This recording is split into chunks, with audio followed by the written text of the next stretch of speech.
So this video is going to be slightly different, I guess, than the normal videos I make, but not really. I want to talk for a bit about J.R.R. Tolkien, the author of Lord of the Rings, and more importantly, the work he did, not exactly on the Lord of the Rings series, but in a book he wrote called the Silmarillion.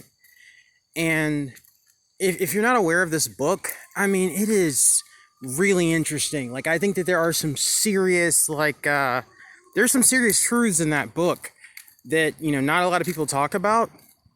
And I think that, I mean, the story is so interesting and so close to things that we already know. But, I mean, because you don't really get this. Like, if you're just like a casual Tolkien fan, or you saw the movies, or maybe just read Lord of the Rings, things are hinted at, but it's in the Silmarillion that you really get an idea of how Middle Earth came to be. And it really starts with the story of a god, this god called Eru, who's like basically the father of all. He is, the god. And he creates these angelic beings to basically coexist with him in this dimension, essentially, that he's in. And they make songs and they sing, and when they sing in almost like this universal harmony. And what ends up happening is you have this one particular, I believe that these angelic beings are called the Ainur, called Melkor. And Melkor decides to sing his own song, or he sings out of harmony with the rest of the Ainur and Eru. And it really causes chaos, and the seeds of dissent take place. And I mean, it's the story of Lucifer, of Satan, of the fall. And eventually, Melkor causes so much discord, it really throws things off. And it talks about how this world is created, and it's Middle Earth is like a flat world, that kind of sits in the center of the void.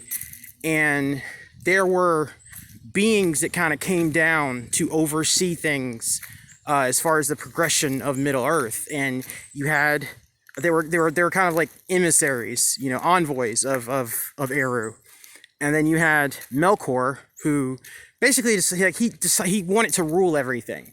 He wasn't just happy being in the position that he was in.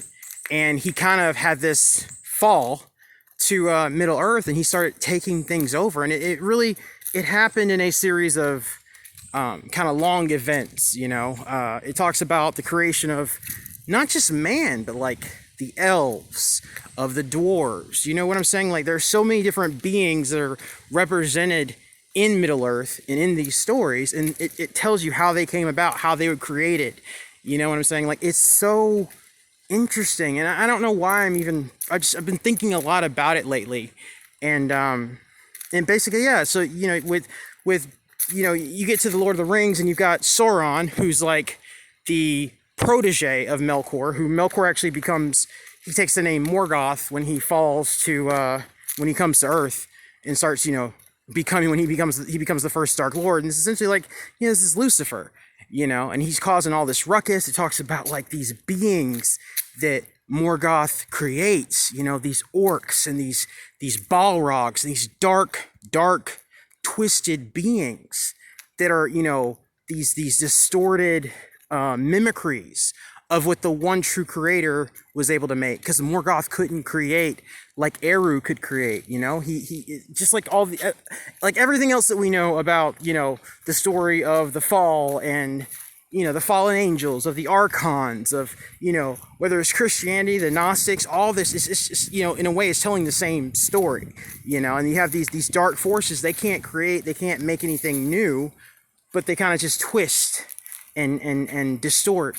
And that's what Melkor does in the case of these orcs, these demonic beings, these Balrogs and the orcs and all these other really screwed up things. And there's these wars that happen on Middle Earth, and they literally change the landscape of this world, because there's like these clashes between these angelic forces and Melkor and or Morgoth, and his forces. And it just it's so interesting. And I'm not, obviously, you don't have to like read the book or seek the book out, but like you should, like, if you can YouTube it and really look into it and just kind of, because I mean it's really interesting. I think Tolkien knew a lot more than, you know, people. Like, it wasn't just fantasy. He wasn't just, and oh, there's a segment in the Silmarillion where it talks about this place called Numenor, and Numenor was an island kingdom like Atlantis, and there was all this weird stuff that goes down with Numenor. And Eru, the one true god, he's so like angry or displeased with the Numenorians, he sinks Numenor.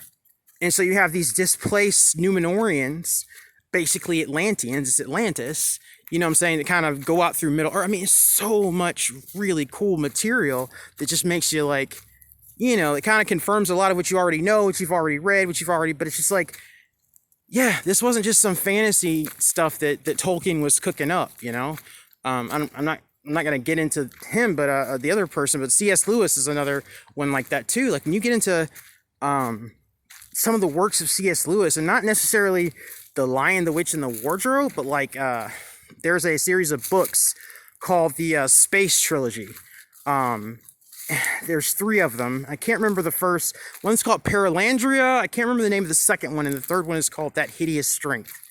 Oh my gosh, like it's so much like interesting information that's just you can glean from those pages. I mean, so much of what's going on now, so much of what's happening now, you know. Of course, at the center there are these struggles between the forces of darkness and the forces of light. But I mean, like the cosmos, man, the way they lay out the cosmos, and just like, it's really interesting. And at the heart of it, Lewis is essentially saying like his cosmology, his quote unquote, you know, fantasy theology is very similar to Tolkien's, you know. And a lot of people know that Tolkien and C.S. Lewis were friends, and, you know, and whether they were, you know, in like secret societies, mystery schools, and this was the way they were trying to disseminate information, you know, but it's a lot of it's in those materials. Like I said, especially the Silmarillion.